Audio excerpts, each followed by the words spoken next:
It didn't shimmer with strange light or crack open with thunder. It simply was a deep, familiar dark, like the inside of a closed eye. The moon moved quietly, dragging silver over rooftops. The trees barely stirred. The cities hummed with low light, the kind that never fully sleeps.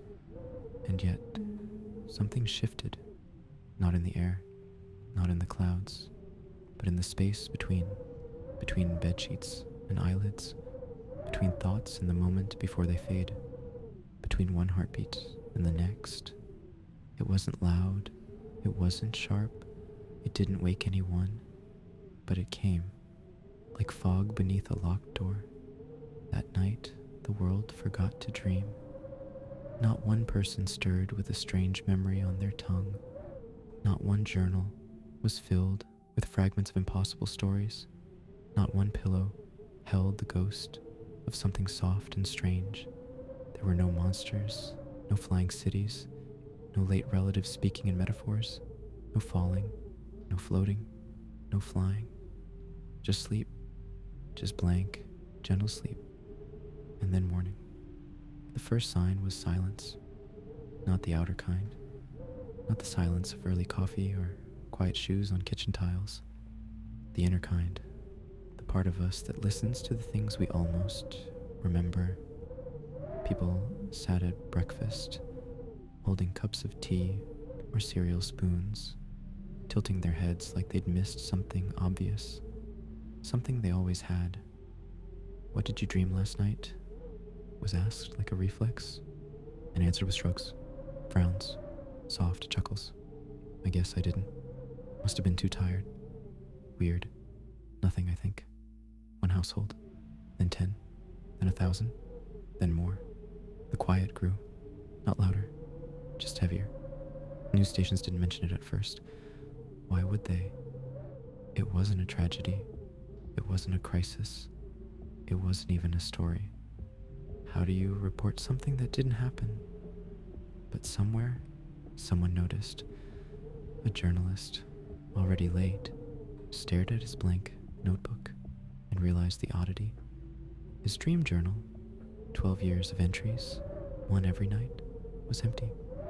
He flipped back and forth, thinking maybe he'd written in a rush, a scrap of something, a symbol, a half line of nonsense.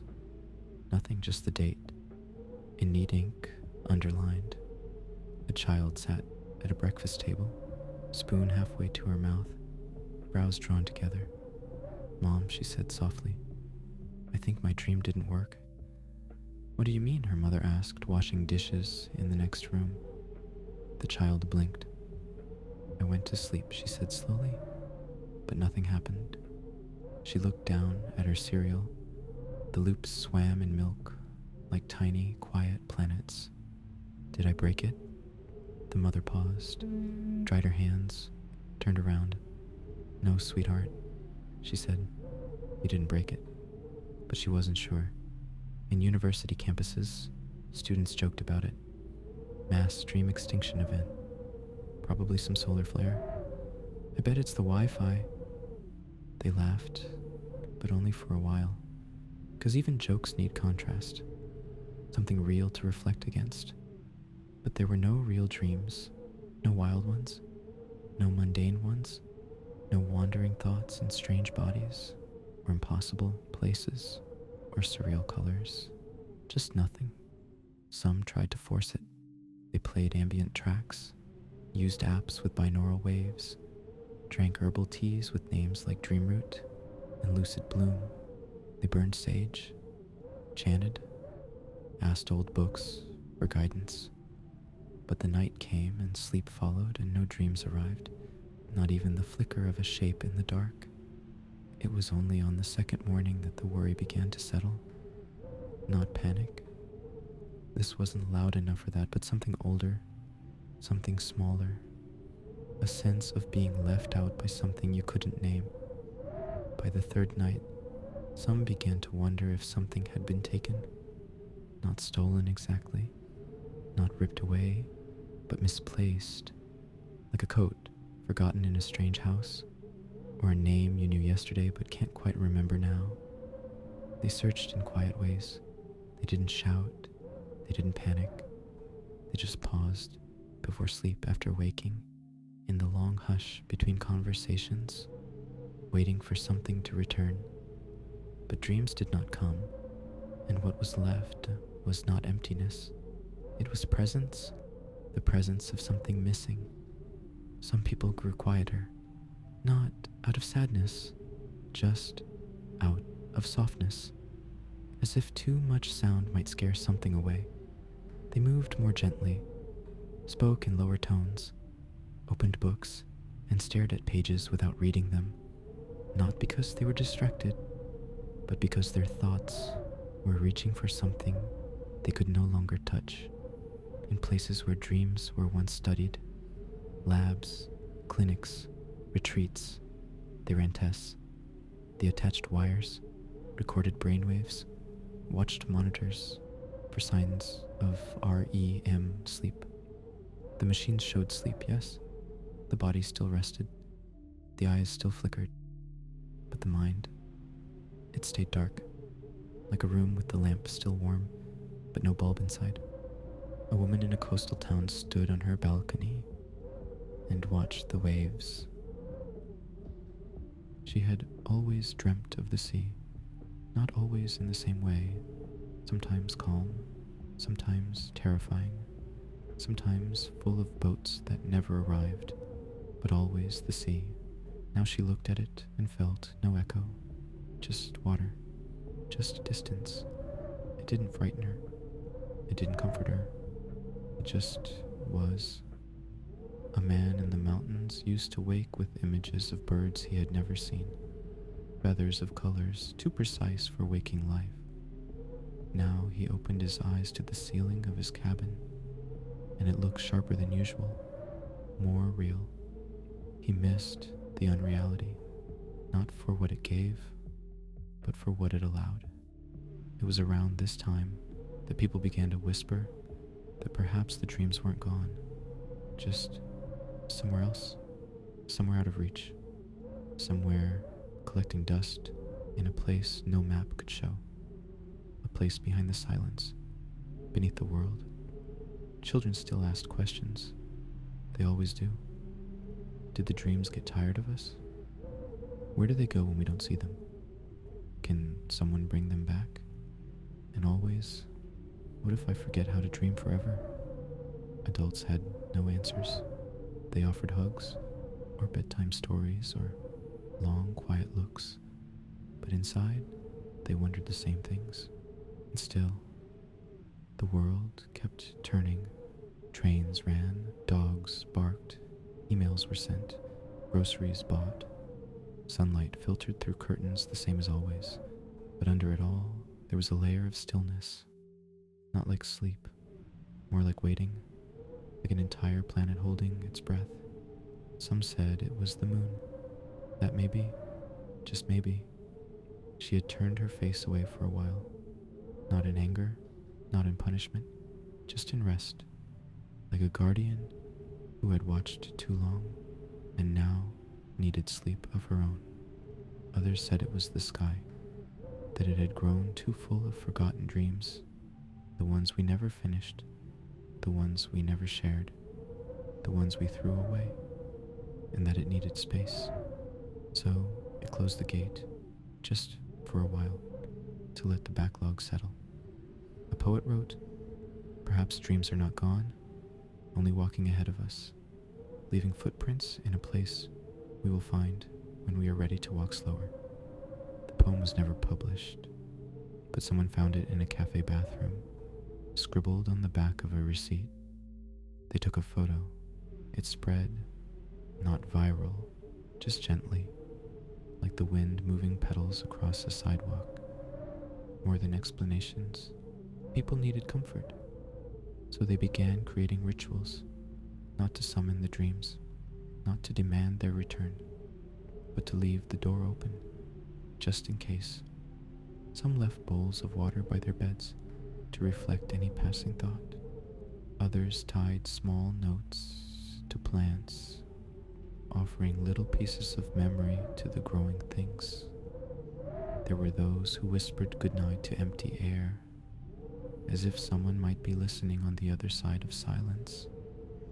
And there were those who said nothing at all, but simply lit a candle, let it burn halfway, and then gently blew it out.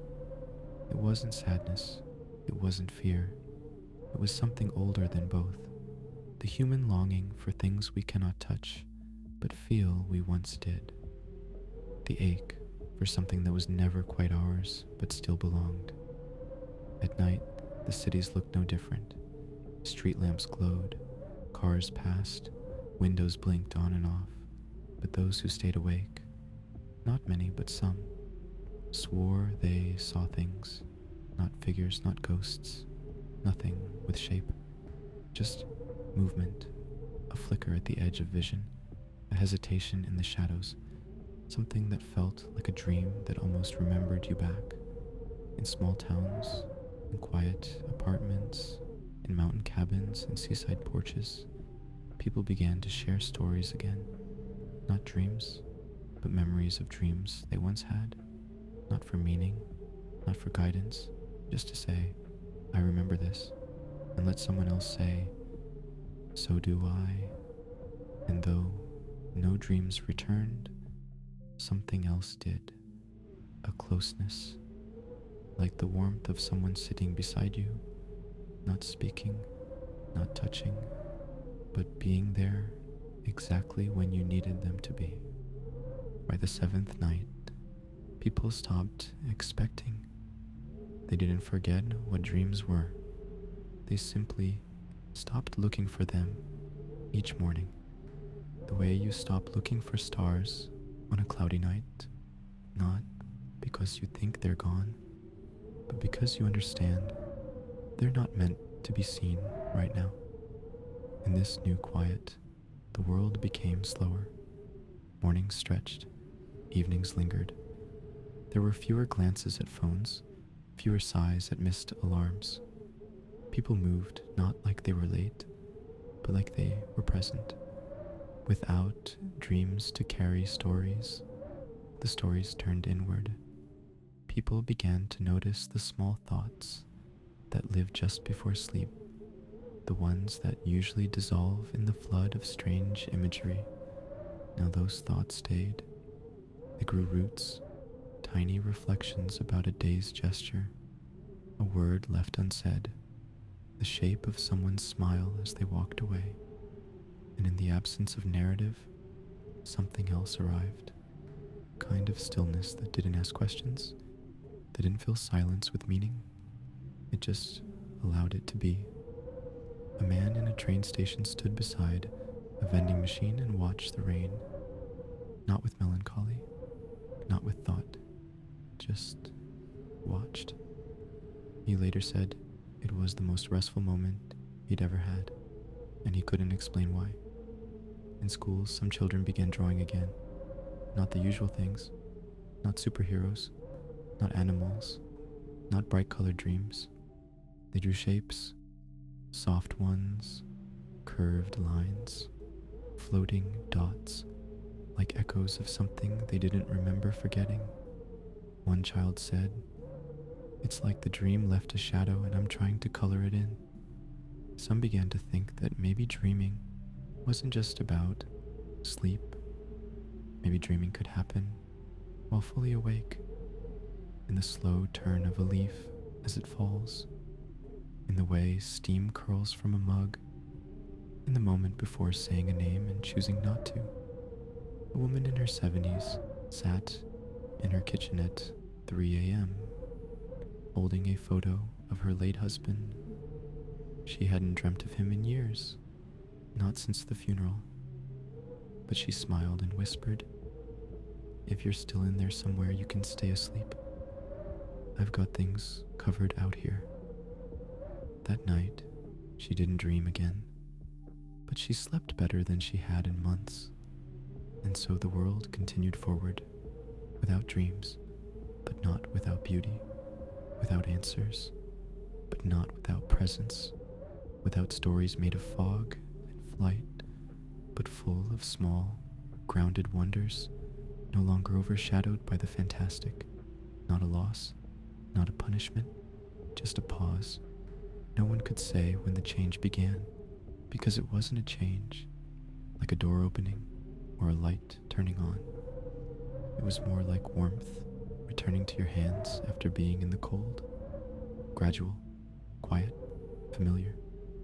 Some people started waking with a feeling, not a dream, not a memory, just a feeling, like having walked through something soft, like having held a wordless shape for a moment too short to describe. It didn't stay, it didn't speak, but it touched something and then faded again. One morning, a boy woke up and said, "I think I dreamed of the color green, but not like leaves, more like the smell of green, like when grass is wet and nobody's looking at it." His father blinked, smiled, and said nothing, but his eyes stayed glassy for a long time. In nursing homes, the elderly started humming songs they didn't recognize, soft tunes, no lyrics, just the rhythm of comfort. Caregivers wrote them down and noticed that many of them were nearly the same.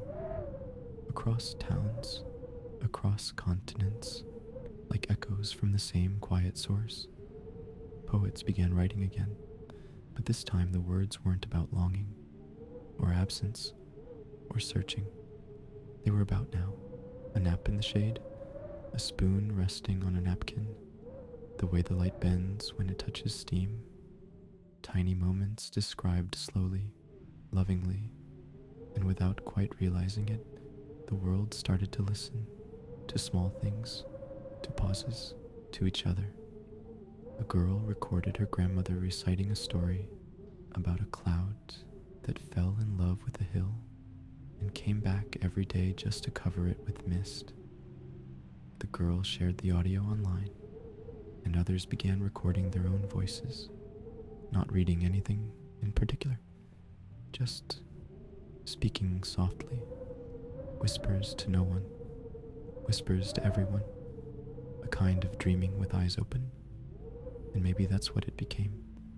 Not the return of dreams as they had been, with their symbols and flights and shapeless tales, but something new, or something old, remembered differently. A dreaming made of wakefulness, of noticing, of being, a stillness that didn't ask questions, but welcomed them anyway.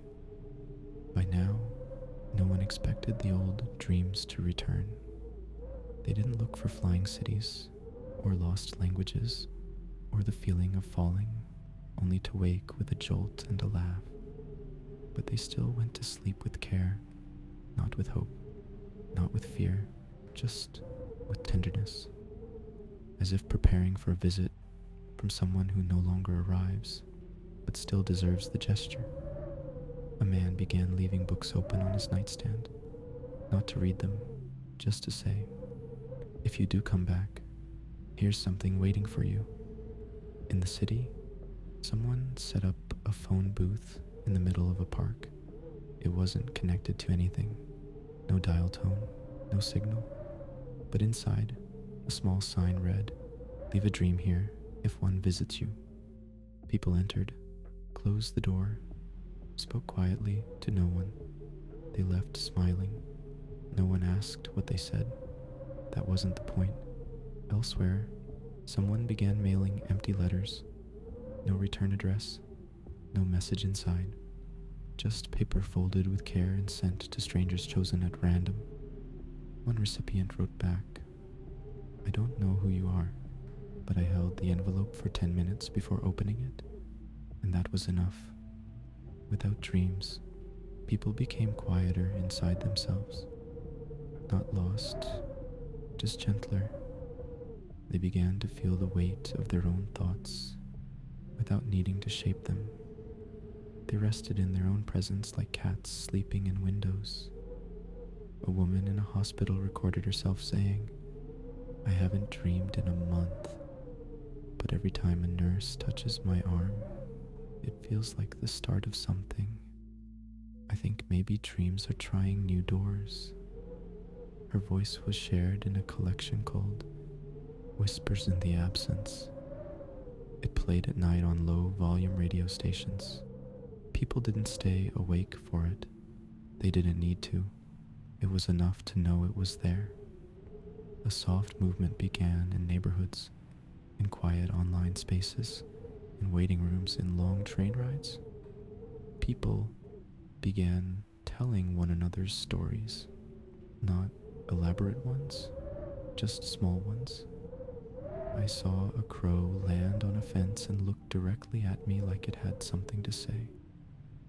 I peeled an orange and the scent filled the room like it was the only thing I'd ever loved. I forgot a word and remembered a moment instead. These were not dreams, but they were close, close enough to fill the shape that dreaming once left behind.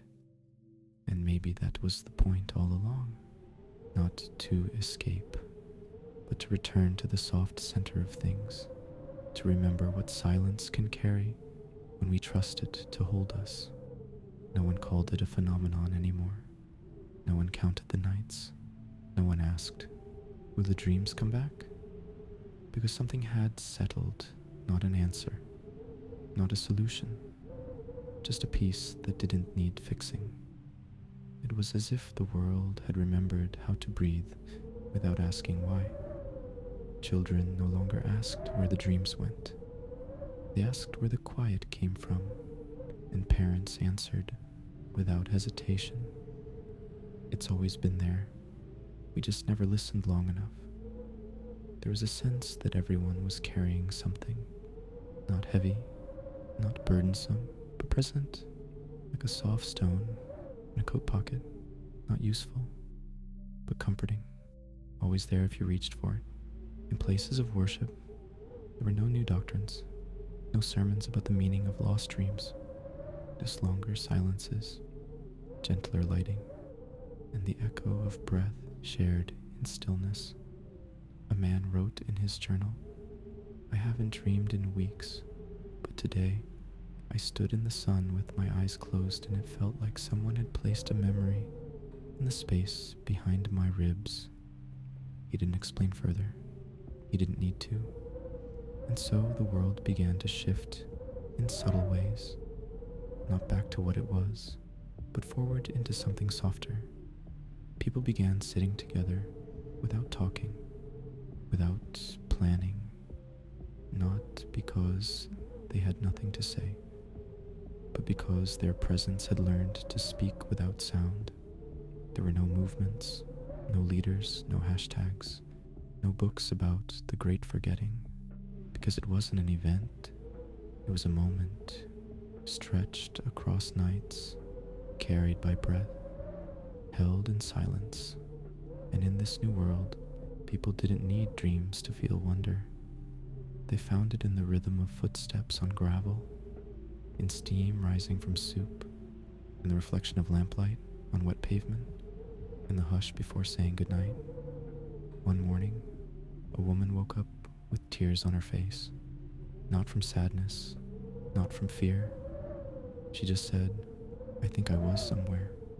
I don't know where, but I felt held, and then she smiled and made tea and watched the steam. By the 40th night, no one was counting. The absence had become a kind of presence, not loud, not haunting, just there, like the weight of a blanket, like the hum inside a shell, like the space between one breath and the next, and in that space, something grew, not a dream, not a vision, not even a thought, but a quiet familiarity, the sense that you had once been part of something vast and kind and slow. A boy whispered to his sister one evening, I think I dreamed of breathing. She didn't laugh. She just nodded and said, me too, and it was enough. The days unfolded like pages with no story but perfect paper. People went about their lives not searching, not hoping, just noticing a bird landing on a railing and not flying away, the creak of stairs that sound like someone saying your name without language, the comfort of a blanket just heavy enough to remind you that you're still here. In the city's graffiti began to appear that simply said, "Stillness is not absence," and no one painted over it. They left it like a sign, or maybe a reminder that being still is sometimes more sacred than being seen. A cafe placed a small card on each table. It read, "You don't have to speak here. You're allowed to just sit." And many did, with open books, closed eyes, hands around warm cups, no phones, no clocks, just presence. The world didn't slow down in the way the old dreams did. It kept turning. Buses ran, chores were done, taxes were filed. But beneath it all, there was a thread. Thin, software strong, a shared silence, a mutual understanding. We have been somewhere else, and we brought the stillness back with us. A child, half asleep, asked her parent, "Are our dreams coming back?" The parent paused, then said, "Maybe, maybe not, but we're still here, and that matters more." And that night, the stars seemed just a little bit closer. Not because they were, but because we were quieter when we looked at them. By then, dreams had become like stories told about someone else. Familiar, but distant. Soft around the edges. People remembering them, but no longer longed for their return, because what had arrived instead was simpler, quieter, real. A man stood in line at a bakery and noticed the breath of the person in front of him. Slow, even, present. He smiled, not because of the breath, but because he noticed it, and that felt like enough. A teacher began every morning class with 5 minutes of stillness, no instructions, no meditation apps, no music, just the sound of chairs, and breath and pencils not yet writing. Her students never complained. They started arriving early. In hospitals, some patients reported strange sensations, not dreams, but moments that felt like walking through someone else's memory. No visions, no hallucinations, just warmth, a soft pulse of recognition in places where they had never been. And they didn't ask for explanations. They just smiled and closed their eyes. A letter was found taped to the inside of a window at a bus stop, no longer in use. It read, "I used to run from silence. Now I walk with it. We don't talk much, but it understands me. And sometimes I think that's all I ever needed." It wasn't signed, but many copied it into notebooks and phone notes and the backs of receipts, as if to keep it close, just in case. A library in a small town removed all signage for a week. No quiet please, no genre markers, no rules. People wandered without looking for anything. Some sat, some opened books at random, some just stood near others in a kind of wordless companionship. And the librarian said it was the calmest week they'd ever known. What began as a loss became a rhythm. What vanished became a path. And what wasn't returned was replaced by something not lesser, just quieter. No one called it after anymore. It wasn't after the forgetting or after the dreams. It was just now, this moment, this breath, this stillness, this shared sleep without images, but full of meaning. And as night fell again, the world closed its eyes not in search of stories, but in gratitude for stillness. By now, even the word dream felt different, not heavier, not sad, just softer, like fabric worn smooth by gentle hands. People still slept, still rested, still woke, but the space between those moments had changed. It was less urgency, less expectation. Sleep became not a door, but a room with no ceiling, no clock, no voice saying, wake up. Just rest, unmeasured, unjudged. In some homes, families began a new habit. Before bedtime, each person would light a single candle, sit for 5 minutes in silence. No talking, no music, no rituals, just presence. And they'd blow it out, one by one, and go to bed. Some said it helped them sleep. Others said it helped them feel real. A boy, barely 7, asked his mother, do dreams still exist if no one sees them? She didn't answer. She just hugged him. And for a long time, neither spoke, because sometimes questions are their own kind of answer. In the woods, someone carved into a tree. Not every path has to go somewhere. Hikers left notes at the base, folded paper, tiny drawings, pressed flowers, bits of string, an altar to nothing, and somehow to everything. In cities, musicians began composing songs with long pauses, measures of near silence, so soft you had to lean in to hear the music breathe. It wasn't background noise, it was an invitation to listen, to stop, to feel time expand and dissolve. People stopped calling each other just to talk.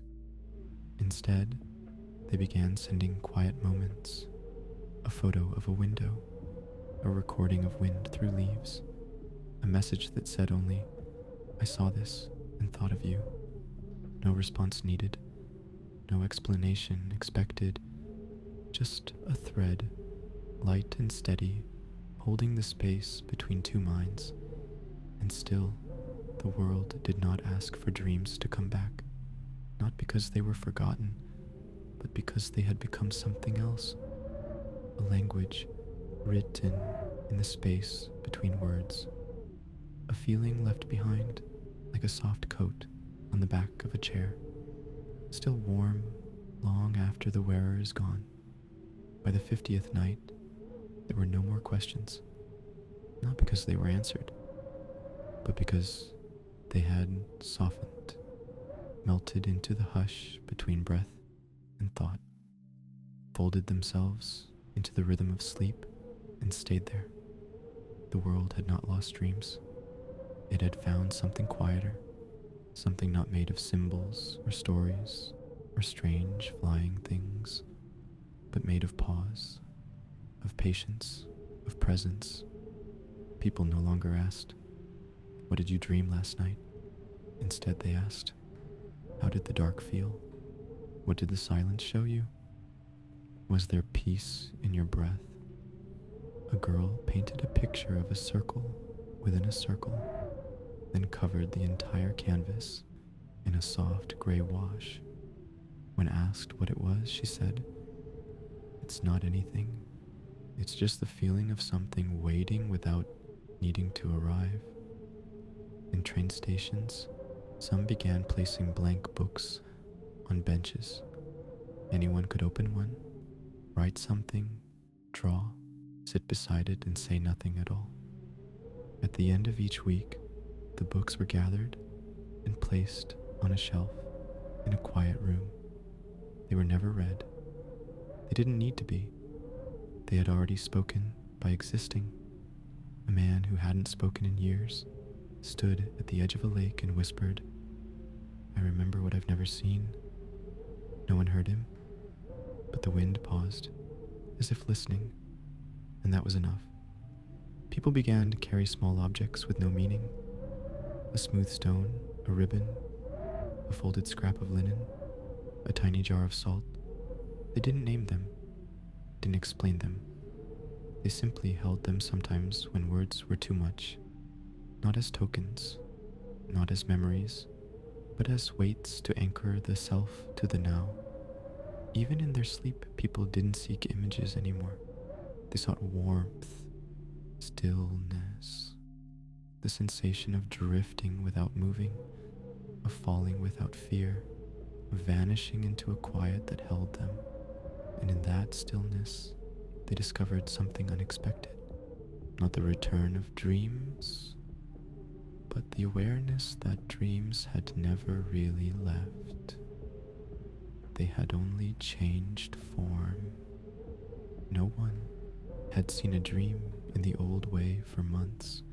No flying, no falling, no strange symbols wrapped in riddles, but still, people felt them, not in their sleep, but in the cracks of day, in the steam rising from a pot of rice, in the curve of a sleeping cat, in the half-heard laughter from another room, moments that asked for nothing, but left behind a softness.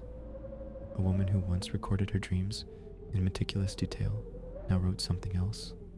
Tiny sentences, fragments. The quiet today felt like velvet. I saw the sky blink. A stranger looked at me like they knew something kind. She didn't call them dreams. She called them night echoes, and she kept them in a drawer lined with blue cloth. People stopped decorating their bedrooms for productivity. No more motivational quotes, no bright screens, no performance tracking sleep devices. They brought in worn blankets, smooth stones, plants that didn't flower but never died. Rooms became wombs again, dark, quiet, safe. Sleep now was not a means to rest. It was a place to meet the self without mirrors, a soft dissolving of name, task, time, a reminder that not all parts of you need to stay lit. Some are meant to dim gently, like embers, like dusk, like trust. A man walked into a bookstore and asked, "Do you have anything without a plot?" The bookseller smiled, pointed to a section labeled Drift. There were no summaries on the covers, just colors, textures, paper that felt like quiet. People sat on the floor and read without beginning or end. Someone started a podcast that was just the sound of soft breathing and the occasional turning of a page. It had no title, no host, no episode numbers. Still, it had millions of listeners. And then one night, a girl woke up with a feeling she couldn't place. Not a memory, not a story, just a warmth spreading from her chest to her fingertips. She smiled, turned her head, and fell back asleep before the smile had finished forming. That morning, her mother asked, "Did you sleep well?" And she answered, "I think I was a cloud. Nothing more. But somehow, that was everything. There was no moment when the world agreed that this was the new way. No broadcast, no book, no declaration, just a quiet, global exhale that never turned back into a question. In homes across the world, people no longer ask for more. They let the evening come without plans, let the dark settle without resistance, let the silence speak for them. Friends met up not to catch up, but to sit, side by side, eyes closed, shoulders touching lightly. Sometimes they didn't speak for hours, and it was still the best part of the week. A man walked barefoot through his garden at night. No flashlight, no reason, just the feeling of dirt under skin and the way the plants seemed to breathe when no one was looking. He later wrote, "I no longer ask the world to dream for me. I ask it to hold me exactly as I am." In libraries, people began donating objects instead of books. Not things with stories, but things with presence. A feather, a cracked teacup, a pair of gloves with one finger missing. Each was placed on a shelf with a note that read, "This is part of someone's silence." Visitors would sit in front of them and simply look, not to interpret, not to judge, just to be near them. Even in hospitals, the silence found a way in. Machines beeped, shoes squeaked, phones rang. But in certain corners, small waiting rooms, windowsill benches, the hush held steady. Families began saying less, holding hands more, breathing together instead of praying aloud. They said it brought more peace than any answers ever had. In one town, a new holiday was invented. The long pause. No parties, no sales, no events. Just one day where everything slowed. No deliveries, no alarms, no questions. People wandered, sat under trees, wrote single words on slips of paper and released them into rivers. Words like stay, quiet, warm, known, and the rivers carried them without asking where. By then, even those who once feared stillness had made peace with it.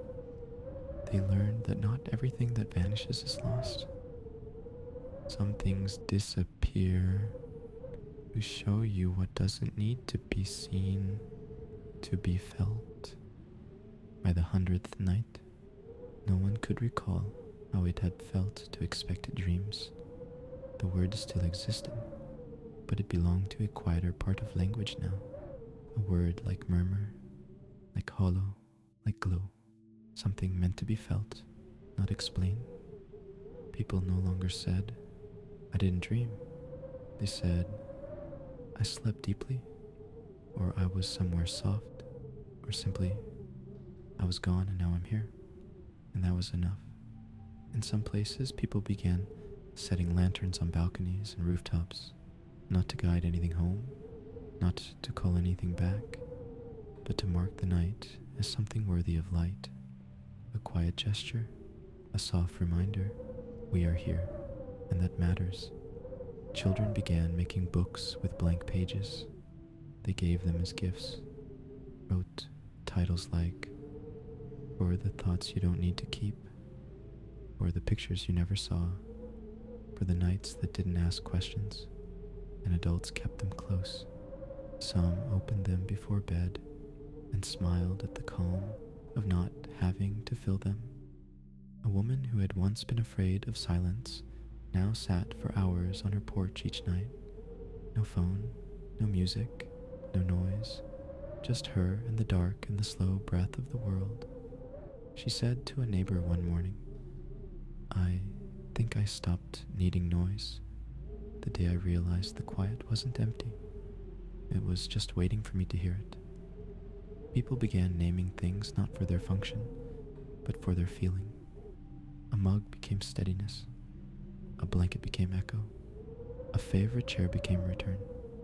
These names were never written, never spoken aloud, but they were felt each time the object was held.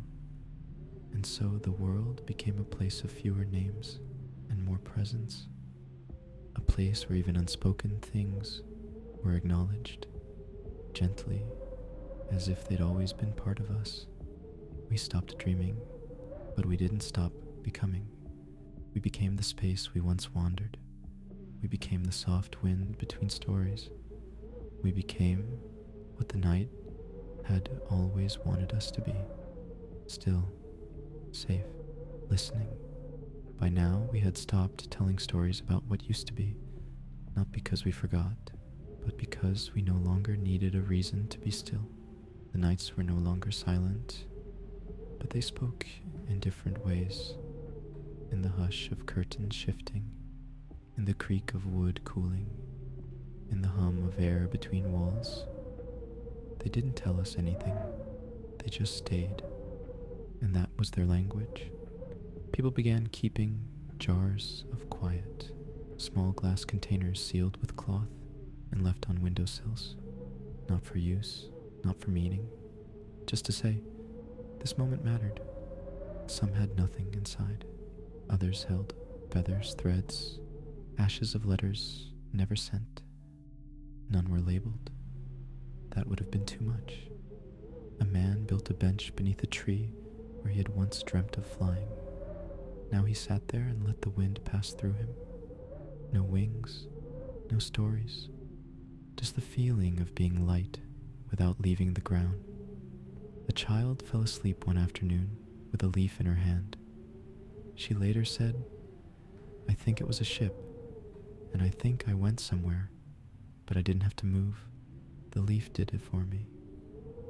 Her parents kissed her forehead, didn't ask for more. People started whispering their names into empty rooms, not to be heard, but to remind the walls that they were still here and kind, and still no dreams came, and still nothing was missing, because we had found that there are many ways to dream, some with images, some with sound, and some with neither.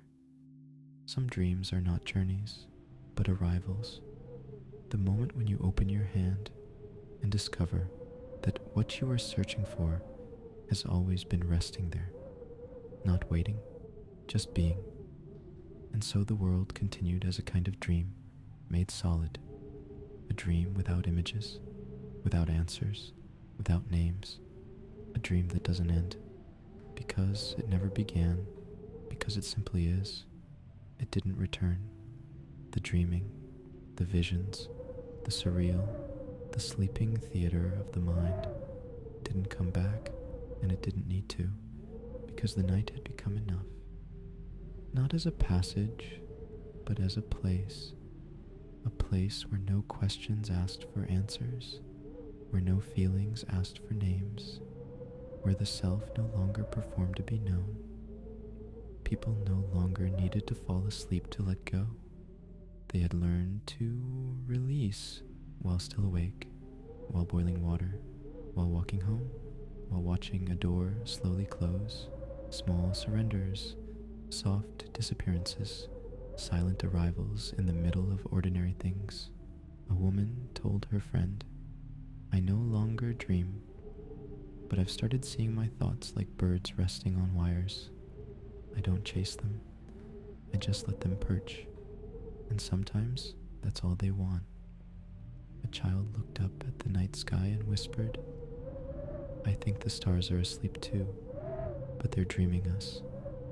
No one corrected her, because no one needed to. The world had softened. Edges once sharp were now round. Even time felt less linear. There were fewer calendars, fewer alarms, more pauses between the things we do. People said, "I'll get to it when the day allows. Let's meet when the sky feels right. I'll call you when my silence is ready to speak." And these were not delays.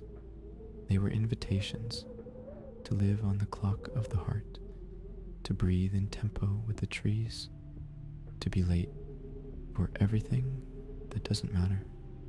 Hospitals dimmed their lights at night, not because people asked, but because it felt kind. Elevators moved more slowly. Libraries stayed open later. Benches were added in places where no one used to sit.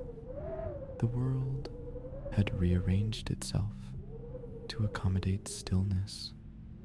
And in that stillness, we remembered we were never meant to dream in one way only. Never meant to understand every shadow. Never meant to return to the same place with the same eyes. We were meant to become the night itself, not lost, not waiting, but present, soft or whole. The night didn't change. It was always like this. We just didn't know how to listen. Long ago, we thought of darkness as absence. Now, we understand it as presence. A fullness so complete it needs no shape. A space so kind it holds everything without asking anything. People stopped fearing quiet rooms. They entered and didn't turn on the lights. They let the hush greet them like an old friend. Let it wrap around them, not to hide, but to reveal. Because in the dark, we stopped performing, and in that stillness, we were never more ourselves. A young boy sat under a table during a thunderstorm, not hiding, just watching the flashes as if the world were blinking slowly. He whispered, "Maybe the sky is dreaming now." And somehow that felt true. In apartment buildings, people began placing notes under their neighbors' doors. Not complaints, not greetings, just lines like, "The rain sounded gentle tonight. Your piano made my tea warmer. I don't know your name, but I'm glad we live near each other." These notes weren't signed. They didn't need to be. They were part of the new language, the one built on small truths and quiet offerings. In the countryside, someone created a path with no destination, just soft earth, small stones, and wind chimes hung low in the trees. Visitors walked it not to arrive, but to notice. At the end, there was nothing, just a bench facing a hill, and the sound of the world being still.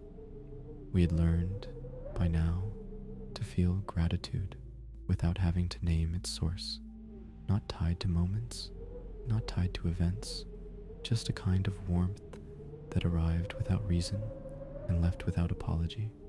Even our breath changed. It no longer rushed to fill the silence. It learned to flow like tide water against the edges of the self, a rhythm not to control but to follow. And the night, she stayed, not watching, not waiting, just being, as if to say, I was never here to take your dreams. I was here to show you you didn't need them to feel complete. No one kept track anymore of how many nights had passed, of when the forgetting began, of whether it would ever end, because it no longer mattered, because we were no longer missing anything, because we had become what we once waited for. There was no return, no revelation, no moment where the dreams flooded back, only the continuation of a gentler way to live inside the dark. Some people began painting rooms in soft black and deep blue, not to block the light, but to honor the quiet. Curtains drawn not out of fear, but respect, a gesture, a bow to the hush that made us whole. In homes, people took turns doing nothing together. They called it shared stillness. A couple holding hands on the edge of a bed, two siblings sitting back to back without speaking, a child and parent watching the ceiling shift with shadows as the night deepened. Nothing was said, but everything was understood. A letter was found, left in an old journal in a used bookstore. It read, "If you find this, I hope you remember that the night is not empty. It is simply unspoken, and in that silence, you are never alone. No name, no date, just folded paper with soft edges and the scent of ink that had waited patiently, and still the stars glowed, not brighter, not closer, just noticed, not because we searched, but because we had stopped searching long enough to see. There were no more bedtime routines, no hacks, no tips, no tricks to fall asleep faster. People simply let go when the moment came. Sleep was not a goal, it was a welcome, a door that didn't need to be knocked on, just approached slowly, with trust. And as we slept, we no longer chased dreams, because the world we woke to was now full of the things we used to dream about: softness, time, closeness, stillness, peace. We didn't fall asleep to escape. We fell asleep to return to the quiet, to each other, to ourselves. By now, the word dream had become a memory of a sound, not forgotten, just softened, rounded at the edges, used less often, but held more gently. The world no longer explained itself, and no one asked it to. We walked slower, sat longer, spoke less, and when we did, it was in voices closer to whispers than declarations. In some towns, people gathered once a month just to sit in the dark together. No rituals, no music, no discussion, just the presence of breath, body, being. The meetings had no name. You found them not by invitation, but by quiet. A girl drew circles on her bedroom wall every night before bed, one for each day. She never numbered them, never explained them, but once she said, "It helps me feel like time is something I can carry without needing to remember it." Her parents didn't ask more, they just gave her more markers. In quiet places, people began writing messages in dust, on windows, on furniture, on car hoods. Messages like, "You're already here. This silence loves you. Stay." The rain would wash them away, but never before they were seen by someone who needed them. And so the night, in all its stillness, became a companion rather than a passage, not a hallway toward dreams, but a resting place for the unspoken. Even children born after the forgetting didn't miss what came before. They learned to sleep not to escape, but to return to something soft, familiar. They called it the drift, or the hush, or simply down. They said things like, "I'm going down now. I'm drifting soon. Let me sink a little." And their parents never had to correct them, because the language had changed, and the change had brought them closer to the truth, a truth not written, not shouted, but felt like the warmth of a blanket that smells like home and doesn't ask why you need it. No one waited for the return of what once was, because what came instead was gentler, truer, quieter, and it stayed, not like a visitor, but like a breath we didn't know we had been holding. The streets were quieter at night, not because fewer people walked them, but because those who did walked differently, with attention, with presence, with care, some barefoot, some hand in hand, some humming tunes that didn't belong to any song. Windows were left open, not for air but for the night to enter, to let it sit at the edge of the bed, to let it rest in the folds of blankets, to let it remind us that silence is not empty, it is full of everything that matters. A woman placed a chair by her window each evening. She never sat in it. She left it for the dark, a gesture of hospitality. And some nights, she swore she could feel something sitting there. Not a figure, not a ghost, just presence. In hospitals, some patients began requesting no background noise, no televisions, no playlists, no beeping monitors if it could be helped.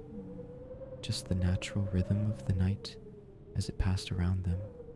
It didn't heal their bodies, but it comforted their being. And that, some said, was more than enough. A child, after waking, stood in a patch of morning sun and whispered, "The night is still with me." And her mother smiled and said, "It always is." People started lighting candles, not to see, but to soften. Their glow wasn't for brightness, it was for balance, not to chase the dark away, but to remind it that it was welcome. We no longer chased sleep. We let it arrive the way rain does, without permission, without control, without apology. And when it came, we drifted, sank, settled, not into dreams, but into the quiet space we had made for them within ourselves. And maybe, just maybe, this was the dream all along. Not images, not stories, but the slow unfolding of presence into rest. By now, everything had slowed without stopping, like a river that found a deeper path beneath the surface, still moving, still alive, but quieter. We began measuring time not by hours, but by hushes, by how long we sat without needing to speak, by how gently we walked from one room to another, by the silence between two people that didn't feel like distance but belonging. Shops stayed open late, but dimmed their lights. They called it twilight service. No music, no chatter, just the sound of fabric brushing, coins sliding into hand, feet on old wooden floors, transactions as ceremonies, every purchase a whisper. Someone built a clock that didn't count time. It counted stillness. Each hour marked not by numbers, but by a small bell that rang only if no movement had been detected for a while. It rarely rang, but when it did, everyone paused and listened. A girl started a journal where she only wrote one word per night. Words like float, fold, here. After a year, she had a book full of gentle anchors, a map of presents that never needed to be followed. A man said, I used to sleep to forget the day. Now I sleep to stay close to it. He no longer looked for meaning. He looked for rhythm and found it in the way his breath matched the turning of the ceiling fan. And the night, still quiet, still endless, no longer asked anything of us. It gave without speaking. It welcomed without asking. It stayed without ever arriving. There was no return to dreaming, but also no lack, because the world had learned to be the dream, to hold us gently, daily, without needing to show us anything more than what we already carried. And in that knowing, we rested, fully, deeply, together. There came a night when someone asked, softly, what was it called? The time before, and no one answered. Not out of confusion, but because no one needed the word, not anymore. The forgetting had become living, the silence had become breath, and the absence had become presence. A woman sat at the edge of her bed, feet not yet tucked in, and said to herself, I think this is what dreaming always wanted to be. Just this moment before sleep, where I am still and whole. She lay down, closed her eyes, and disappeared into nothing with everything inside her. A boy began drawing spirals on his bedroom wall, not for decoration, not for meaning. He said, it feels like movement that doesn't have to go anywhere, and everyone who saw it understood, even if they didn't know why. In gardens, people started placing stones in circles, not to mark graves, not to protect anything, just to say, this spot matters, even if nothing happens here, especially if nothing happens here. People walked less to arrive and more to be among leaves, among shadows, among scents rising from warm windows and old wood. No destinations, only nearness, and when someone did speak of dreams, they did it with reverence, not as visions, but as companions who taught us to see even when they stopped appearing. A girl fell asleep in a chair by the window, not tucked in, not told to, just drifted, and her brother whispered as he turned off the lamp, she's with the quiet now, as if that were a place. And it was. The quiet, which we once feared, had become our shared country. Not bounded, not owned, just known from within. And so we lived not after the forgetting, but inside it, not waiting, but arriving again and again in the soft pause between one heartbeat and the next. We stopped calling it forgetting, because nothing felt missing anymore. Not really, not deeply. Only lighter, easier, quieter. Like loosening a knot you didn't know was tied around your breath. Now we didn't dream, but we didn't stay fully awake either. We floated, we paused, we softened, like fog over water, like a thought left unfinished because it didn't need an ending. A child began placing pebbles in her coat pockets before bed. She said, it helps me fall without going anywhere. Her parents smiled and started carrying pebbles too. In quiet neighborhoods, people placed lanterns in their windows that didn't light. They weren't broken, just not needed. The lanterns were there to be seen by the night, to let it know, you are welcome in this home. A man started folding pieces of paper into small, empty boxes. Each box was blank, no message, no purpose. He lined them on his shelf until one day he said, this is my museum of nothing, and I love everything inside it. Time now was not a road, it was a garden with no beginning, no end, just places to sit, somewhere to stay a while without needing a reason. People still whispered before sleep, but not to ask, to thank. They thanked the bed, the air, the blankets, their own tired eyes, the dark, and themselves for arriving again to this moment. And sometimes, just sometimes, when the room was completely still, they felt something settle beside them. Not a presence, not a dream, just a hush that breathed with them until morning. No stories, no symbols, no need, just this, the world, wrapped in its own quiet, saying nothing and meaning everything.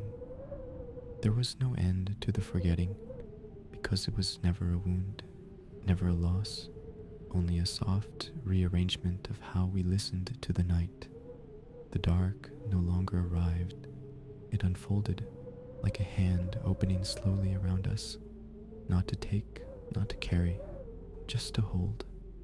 Sleep became less of a departure and more of a return, not to a dream, but to a quiet that had always been waiting. In quiet towns, people planted gardens they never tended. No pruning, no watering, no plans. They called them wild, resting places, and they sat among them, not to watch them grow, but to remember how to be without effort.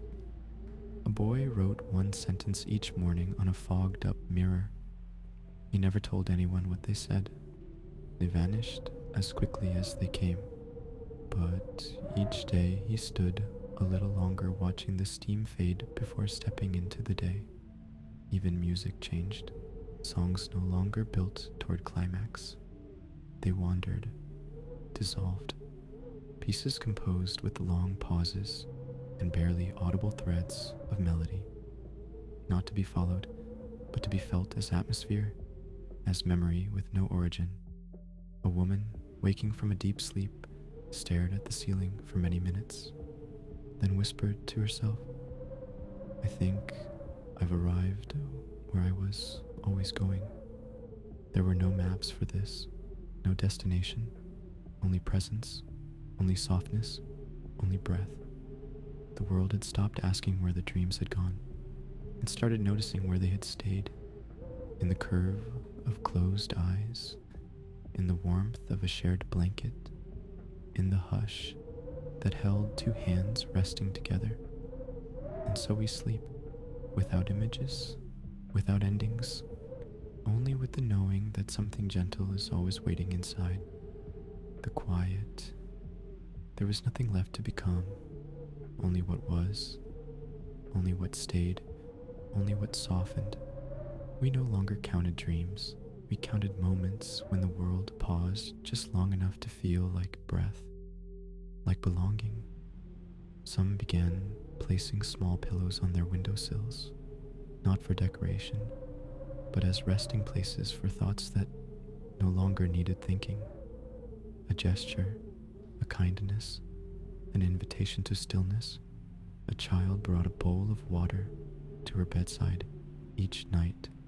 When asked why, she said, "In case the silence gets thirsty." No one questioned her, because by now we all knew that silence had needs too, and we had learned to listen. In the deepest hours, when the sky pressed closest and the lights had all gone soft, the night no longer asked for anything. It simply remained, held, watched over us without watching. Somewhere, a man who once feared dreams woke in the middle of the night and didn't panic. He stared at the ceiling. He blinked once and thought, "This is it. This is the peace I didn't know I needed." Then closed his eyes again, not to fall asleep, but to continue being inside that peace. We stopped naming things because nothing needed explanation. A breeze was just a breeze. A folded sheet was just warmth. A closed eye was stillness carried inward, and that was everything. Even language had grown slower, softer, more often replaced by gesture, by presence, by silence shared between two people who no longer needed to fill the air to feel seen. And when we slept, we didn't drift to escape. We drifted because we were full, full of quiet, full of now, full of something that no longer asked to be understood, only held. And so it was, the world no longer dreaming, but no longer needing to, because we had become what the dreams had always whispered: stillness, warmth, enoughness. We didn't search for symbols anymore. We touched a wall and knew it was real. We closed our eyes and knew we were here.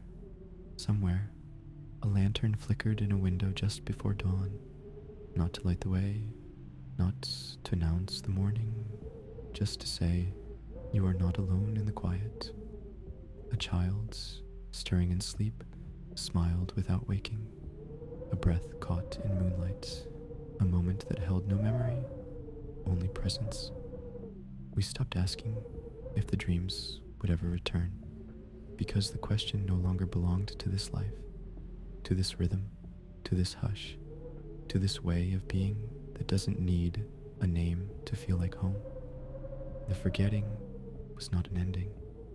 It was a soft beginning we entered together, without fear, without resistance, without even noticing we'd crossed a threshold. And now, when the night wraps around us, we do not resist. We breathe, we fold, we rest, no longer waiting, no longer searching, no longer asking, just being. The sleep without dreams became our home, and we never woke because we never had to.